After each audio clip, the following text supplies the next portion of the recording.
welcome to our IMC Tuesday talk. We're actually on Friday right now. We already had the talk and it was on such huge demand that we've opted for recording it now. And I'm joined again by Ben, who's been giving the talk on Tuesday. And due to some technical issues and me not pressing record at the right time, we are redoing this right now. And Ben is a researcher at the Project Zero. So it's a Harvard Graduate School of Education, where he's working on the wonderful project of Pedagogy of Play that is closely linked in thought to the play track group that is at the Interacting Mind Center. And he will today talk to us about Pop US and a new idea that they come up with during that project.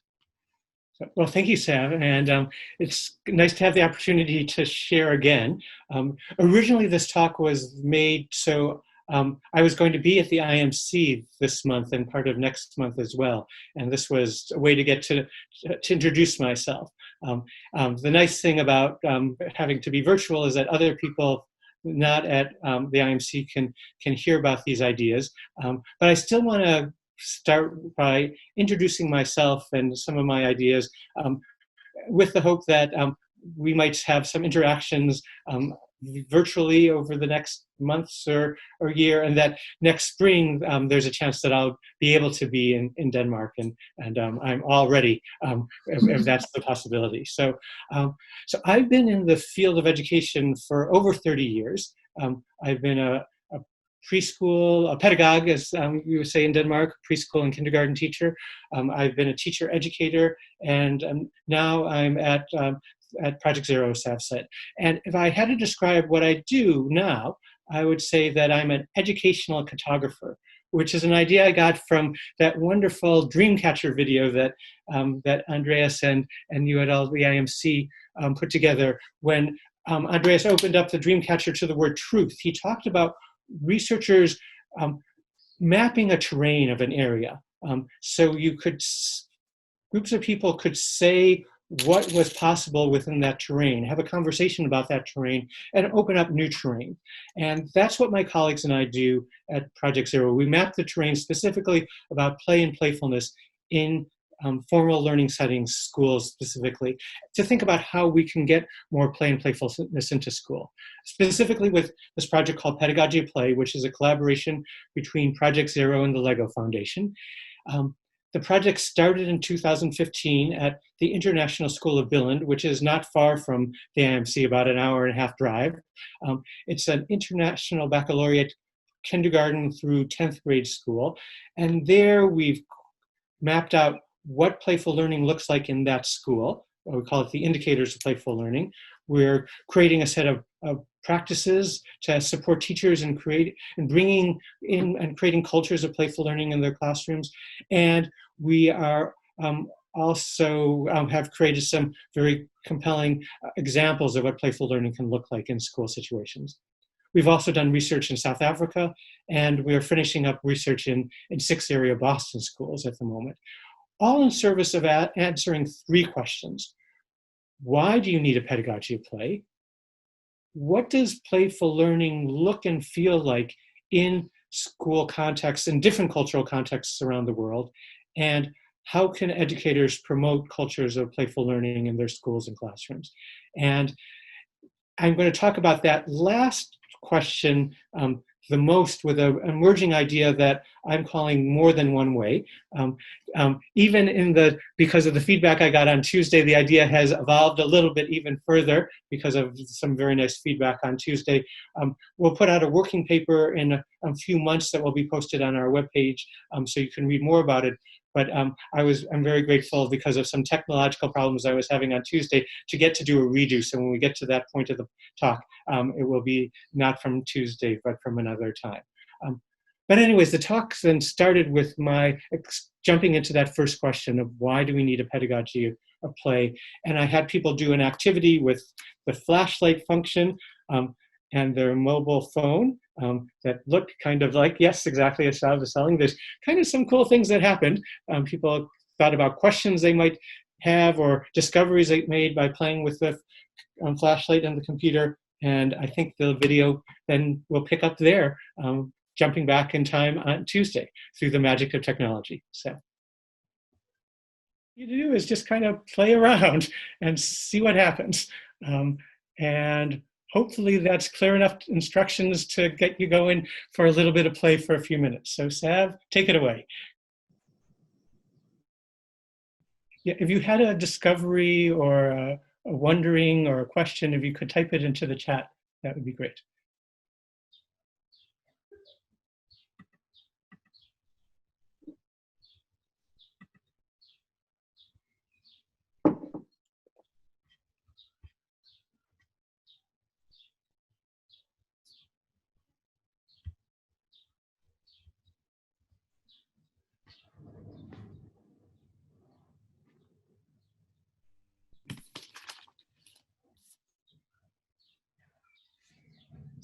Are we all back, Sav, or?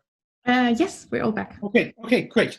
In a minute, I'll note some of the questions that you had, but before we talk about your questions for a second, I have a question for you, which is, how playful did you find this experience? And think about a scale of a playful meter rating, from 1 being completely unplayful to 5 being incredibly playful, and 3 being somewhere in between. And you have all 5 data points. So, so just type into the chat, either 1, 2, 3, 4, and 5. And I'm curious, and I really don't have any ego in this. I'm just curious how it felt to you. 3.7, cool.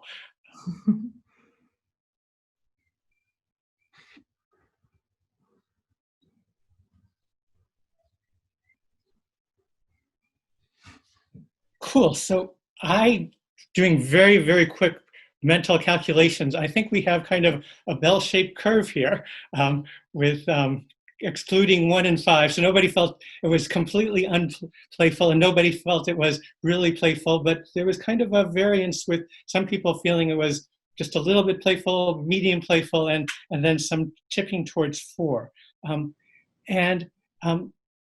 Here's very quickly the takeaway that I have from this, that even in a few minutes, some of you came up with some kind of interesting questions about the lens or the flashlight size. And I think that's important to note, because I think that questions, why is something happening? What's the phenomenon here? It's often the start of learning and inquiry.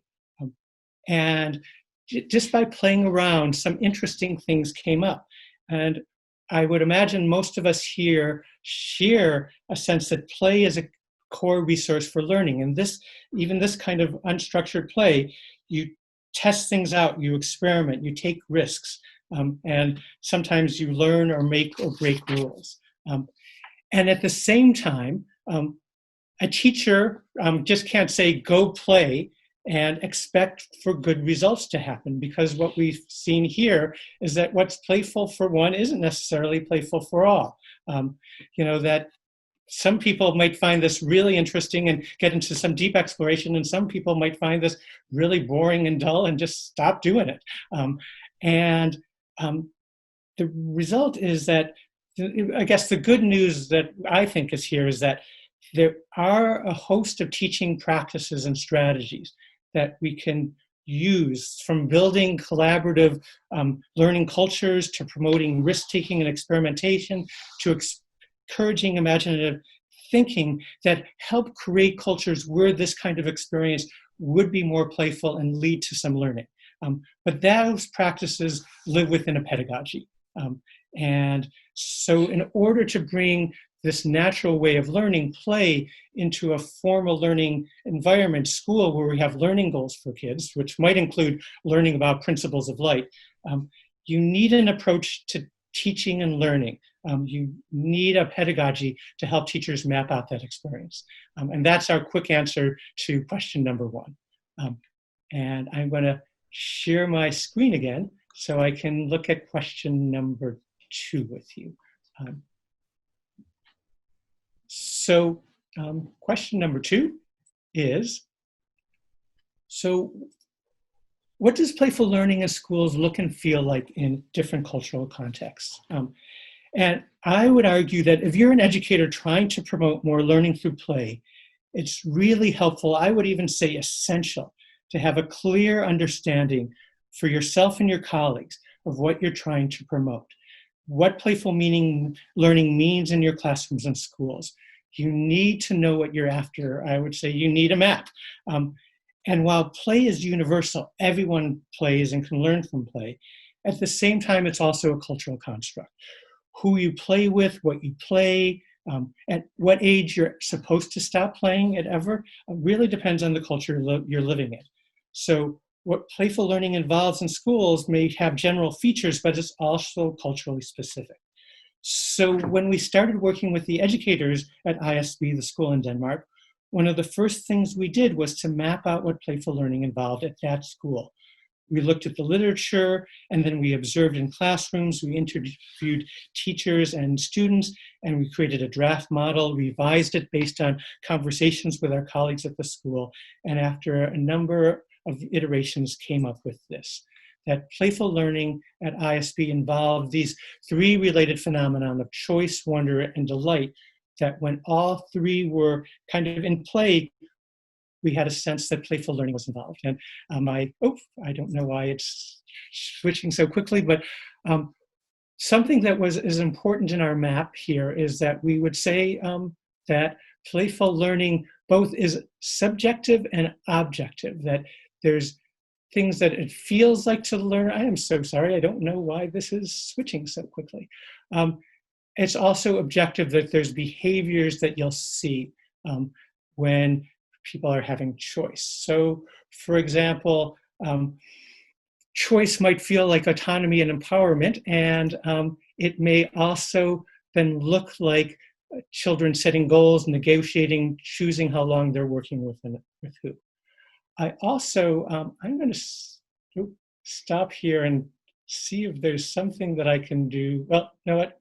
That's probably not a good idea. 1 second with this technical difficulty. I'll keep sharing my screen because that's what I'm supposed to be doing. Sorry about this. And just see if this will slow down. Okay, so those were the indicators of playful learning at ISB. We also did work in South Africa. There we found that the indicators of playful learning involved ownership and curiosity and enjoyment, and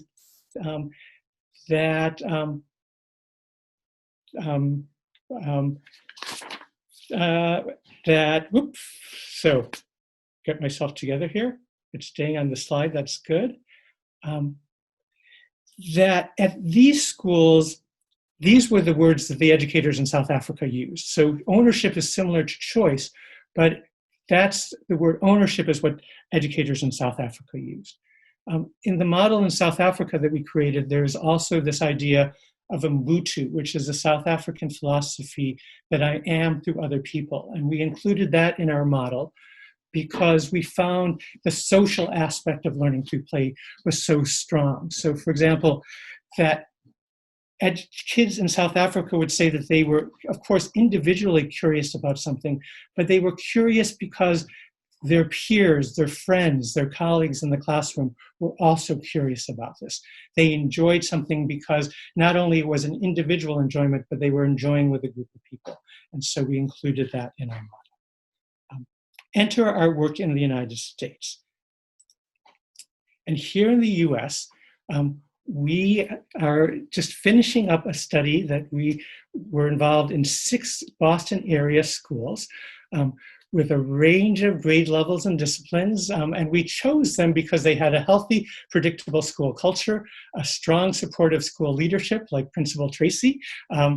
And there was an interest in incorporating playful learning into the teaching practices. And you'll see here that there are a range of type of schools and demographics involved. And so what we did was that we observed in 17 classrooms, a total of 89 observations. We interviewed the teachers. We looked for moments what we would describe The students were feeling a sense of agency. They were curious about their learning. They seemed to be enjoying what was going on. And then we talked to teachers, school leaders, and students to find out how would they describe those moments that we thought were playful learning. We used tried and true ethnographic methods. We developed a draft model. We revised the model and did member checking. We asked the teachers and school leaders what they thought about the model. This last slide is a bit overly optimistic because of school closures.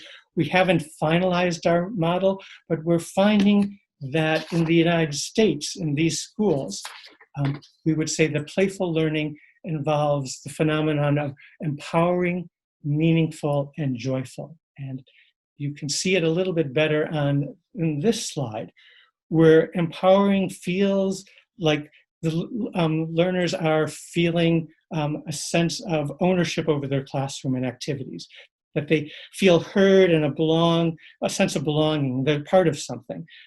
As a result, they're taking risks, they're actively participating, they ask for help, because asking for help doesn't mean that you're slow-witted, but that you really need help. Meaningful, where learners feel interested and invested, inspired in what they're doing, and they feel what they're doing matters. So you see them collaborating, creating, imagining, and investigating. And joyful, where learners feel excited, challenged, trusting, and would say a lot of the time that they're having fun. You'll see them smiling and joking and seemingly compelled to share their creations and discoveries with peers and teachers. So that's all good for educators at ISB and in South Africa and the US. You might be wondering, what does it mean for educators in other places? And we'll be addressing that in a future work over the next few years. But for now, I want to now move to this third question. How can educators promote learning in classrooms and schools and really focus on this idea of more than one way? Because I think it's an important idea in how I would explain how educators can promote playful learning in classrooms and schools. And this is the part of the talk that I most regret that I'm not in person with you in Denmark, because I'm sharing some provisional ideas that I was really hoping I'd get feedback on, and that being in Denmark would provide a good perspective for looking back across the Atlantic and trying to make sense of some of these ideas in the American educational system. In the past, I found that being outside of my country is a good way to help me make sense of aspects of American culture. But alas, that's not happening now.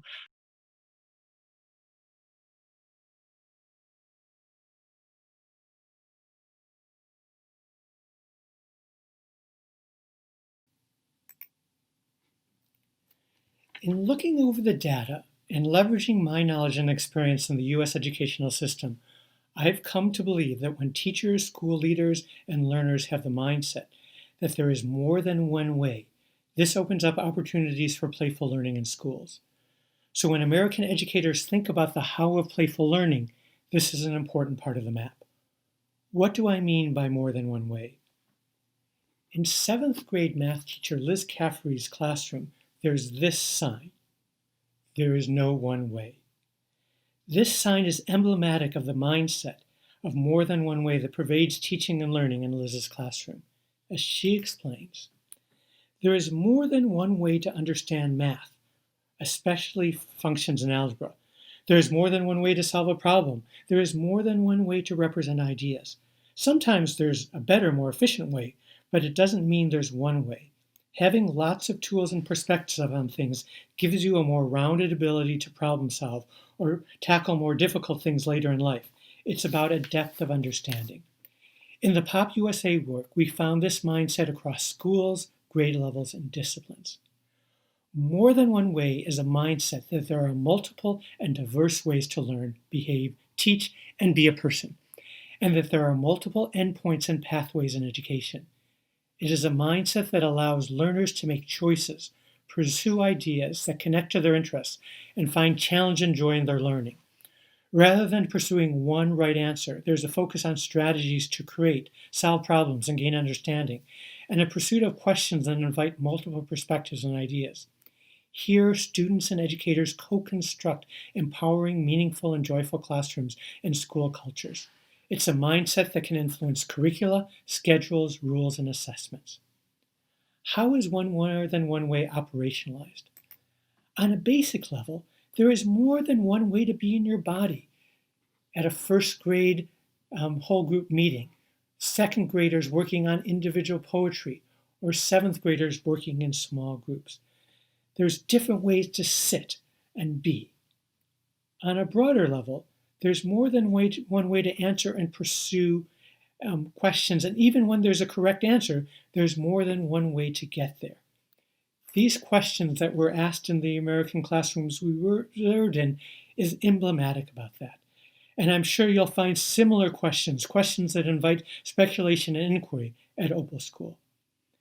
Now, more than one way is both necessary and supportive of playful learning. Necessary because what playful to one is not playful for all. So opportunities for playful learning are made possible when there just isn't one way to be empowered, find meaning, or feel joy. For example, it's difficult to build feelings of agency and ownership without learners having choice. What matters to students will differ, and so having options and topics to pursue will allow for connections to students' interests and families. And of course, there's variation in what is exciting or challenging to learners. As one sixth grade teacher observed, each person is different, each group is different. More than one way makes possible the variation that allows teachers to create playful learning environments for their students. More than one way is also supportive of playful learning because of the belief of a diversity of perspectives, ideas, and people enrich educational communities. That a depth of understanding strengthens communities of learners by sharing different ideas and perspectives. As one head of school explained, if you have more perspectives, you have a better chance of coming up with good solutions. Collective actions get stronger outcomes. More than one way doesn't involve anything goes. All the classrooms we've observed in Boston had clear structures, routines, and norms that provided predictability, reliability, and clear expectations about behavior and learning. Moreover, teachers provided important guidance and instruction. Educators see these structures as providing boundaries that will allow for empowering, meaningful, and joyful learning experiences to unfold within strong learning communities. We can contrast more than one way with something you could call one-wayism. One-wayism appears in American schools when there is one way to sit, one way to tell a good story, and where there is one answer to learn. In these situations, there's also one way to teach.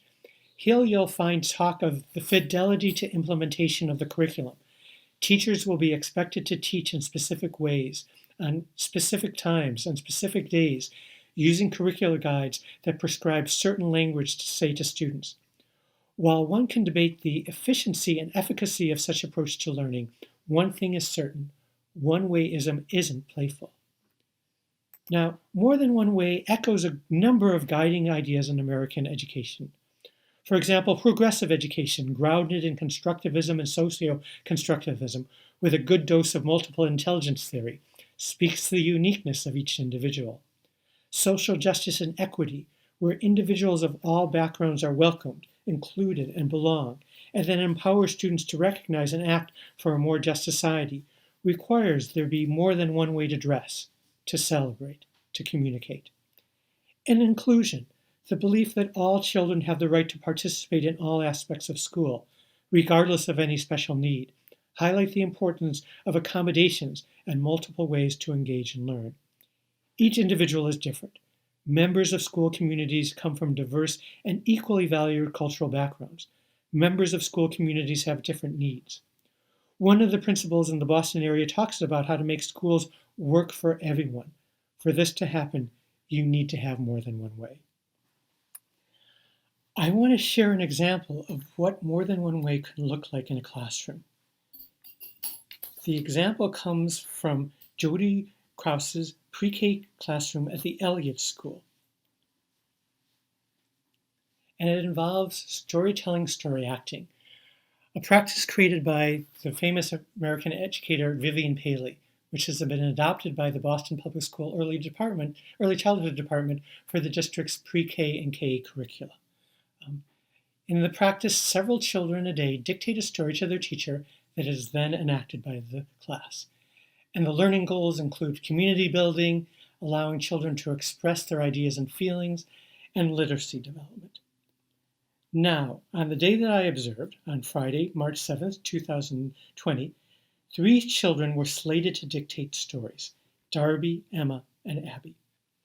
And even with these 3 stories, you can note that there was a range and variation in how the stories were told, in where they were told, how long the stories were, who was in the stories, the genre of the stories, as well as the narrative structure. So let me share a little bit of the story so you can see how this worked out. Darby was the first on the storytelling list. Jody called him over to the library, and she wasn't surprised when he immediately announced that his story would be about a firefighter. Every day on the way to school, Darby insists that his parents walk by the fire station near the school. After a few seconds' thought, Darby launched into a story that began, "Once upon a time, there was a little firefighter who was wandering in the woods." The story continues that, despite the advice of his mother, who happened to be named Goldilocks, the fireman ventured far from home. Jody works hard to keep up with Darby as he dictates his story, writing in the class's storytelling journal. Near the bottom of the page, Darby announces that the little fireman had found a house of the 3 little bears. Now, an aside. 4-year-olds often tell chronology stories that are best described as and then stories. Developmentally, they are good at stringing events together, but bringing stories to a conclusion isn't a strong suit. So based on advice from Paley herself, Jody and her fellow BPS teachers generally limit stories to 1 page. However, in this case, Jody realized that Darby's story would be truncated if it ended now, so she turns the page and continues taking dictation. Darby explains that the fireman takes a nap in one of the bears' beds. Near the end of the page, he tells that the bears had discovered that, quote, "someone has climbed the ladder to our bedroom." The dad bear tells the mama bear that he's going to take a look. Realizing the story is heading towards a satisfying end that requires more room, Jody again disregards the 1-page rule and continues writing. Page 3 sees the bears discovering the firemen in their bed and the firemen fleeing the home. The end. Jody then reads the story back to Darby. As the storyteller, he can select what role he'd like to be when the class enacts the story. The rest of the roles will be assigned randomly by going around the circle of participants. Darby wants to be the mama bear. Emma is next on the list. Because she is deep in play with Carol, Jody invites both girls over to the meeting area. Emma begins her story immediately, "Once upon a time." Jody repeats each word Emma says as she transcribes the story into the journal. Emma continues, "There was a girl and it was her birthday. Carol suggests maybe she got some presents, and Emma adds she got cake and she got some presents." As Jody writes, the girls watch the page closely. As Jody completes a sentence, Carol calls out with delight, "Look, a baby circle." Jody explains, "It's called a period. I put it there at the end of her thought. It sits on a line." Emma continues for a few more lines. Jody reads the story back to Emma and asks whom she'd like to be in the enactment.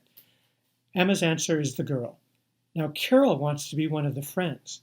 Jody reminds the girls about the rules for choosing characters. A bump in this otherwise agreeable interaction. But a solution is reached why Emma suggests that Carol can be given co-authorship of story so she can pick somebody who she wants to be as well. Abby is the 3rd storyteller on the day's list. Historically, she has been reluctant to tell stories for storytelling story acting. However, she loves dogs, and Jody joins her in the dog story area of the class, a table with dog-themed books, markers, and paper. Jody asks Abby about her drawing and then, on Post-it notes, jot down Abby's story. It's a tale of a dog's mishap at an ice cream shop, getting ice cream and then hot sauce spilled on it. Pretty funny, and there are smiles. The story continues that Abby and her friend Yang Ling bring the canine home. One might expect a bath to follow, resolving the problem, but instead, the dog causes more mess, getting grass all over. With that, the story is over. Now, I'm not sure how you're experiencing this example of teaching and learning and how more than one way manifests itself, but I want to contrast Jodi's teaching to one-wayism and return to this slide.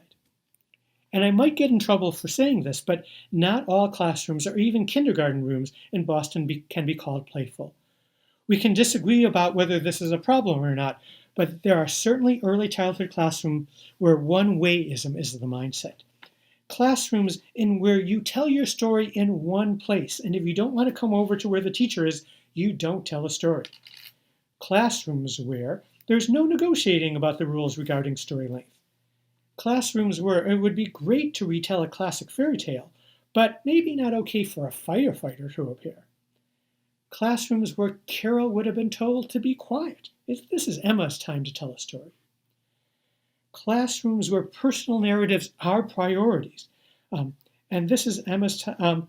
And so certainly Emma would be on the right track, but maybe not to start the story once upon a time because that's for fairy tales. And classrooms where there are signs that say, good stories have a beginning, middle, and end. And in these classrooms, the teacher would have pushed Abby to explain how her story ends, how the problem is solved. A couple of issues here. First is that for many 3- and 4-year-olds, this is not developmentally possible. They haven't reached this stage of narrative development. But more relevant to this discussion is that not all good stories have beginning, middles, and ends. Back in the 1980s and 90s, there was research by Kasdan, Michaels, and McCabe, and others that illustrated that narrative structure is a cultural construct. That, for example, a good story among African Americans can be likened to jazz music that starts with a theme, and there are riffs off the theme, and the story ends by returning to this theme. So a mess is made, things happen, and at the end, there's more of a mess. Now, teachers like Jodi face a really complex situation here. They should teach all children the culturally dominant narrative style in the United States, stories with beginnings, middles, and ends, to have kids succeed in school. And leaning on Abby to bring her story to a conventional ed would have implicitly signaled there was something wrong with the story. There would have been a real risk of taking away the playful mood between teacher and storyteller. There is more than one way here, ways that respect cultural differences in storytelling style and help all children gain the knowledge they need to be successful in their society. I am going to stop talking here because I want to give you at least a little time to go into breakout rooms and talk about this concept of more than one way. I'm really curious about, does this concept provide useful for your mapping of educational spaces? Does it provide any new perspectives? Is it confusing or problematic? Or is it useful and confusing? And there might be more than one way to have this conversation, but I would suggest that you quickly introduce yourselves, maybe do a go-round and share a question of critique or appreciation of this concept, have a discussion. I think we can give you 5 minutes, and then before you come back, share a thought in the chat room about what this looks like.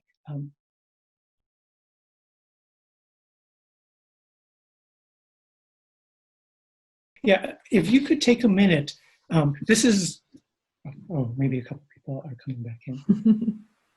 So this is the first time that outside the Project Zero group that I've shared this idea of more than one way. And I suspect that I didn't do it as clearly as I wanted, partly because of the runaway slides. But if you could take a minute to just to type in something, any kind of reaction to this idea of more than one way, I'd appreciate it. And then I'll just have some quick closing thoughts. Okay, so I'm aware that we are a little bit over the hour and we don't have free sandwiches to offer you at the end. So let me just say a few closing thoughts and appreciations. Just a couple, going back to that metaphor of map making, I just wanted to have two final thoughts. The first is the importance of accuracy in approaching this endeavor. Last week, Amos sent me an email that had this quote from Schumacher that I think is relevant.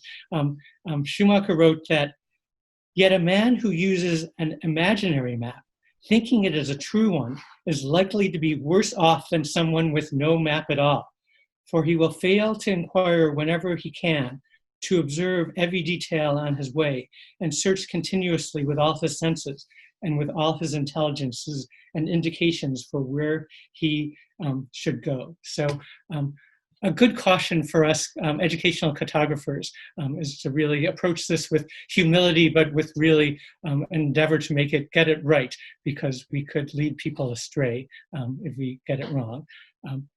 And the second is to make a point that I think that map making has a political nature. What you put in your map, what you emphasize, what you call things, what's territory you claim, I think is guided by your worldview. And I think of Jerome Bruner when he quipped that choosing a theory of the mind is a political act. But in my mind, more than one way doesn't just involve learning or thinking or behaving in classrooms and schools. It involves a conviction that's fundamentally saying there's more than one way to be a valued, important, equal member of a community.